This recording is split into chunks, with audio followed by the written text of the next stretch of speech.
Okay, so what can a business actually control? We're going to break down the three worlds every company lives in.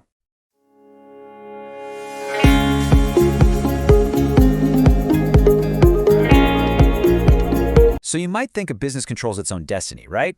Well, the real answer is a little more complicated. Think of it this way. A business is king of its own castle. But step outside, that power starts to fade. First up, the microenvironment. This is everything inside the business. It's home base.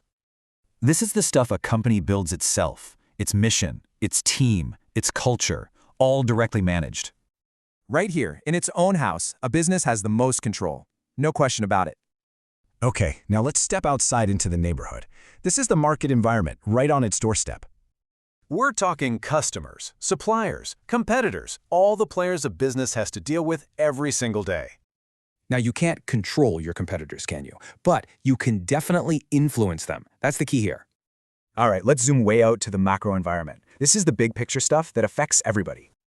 This is the economy, politics, new tech, the huge forces that shift the entire landscape for every business. A company can't just decide to change national policy. It has to adapt. That's the macro environment at work. And out here, a business has pretty much zero control. It's all about reacting to the changes. So here's your cheat sheet: micro, market, and macro, and exactly how much control you have in each.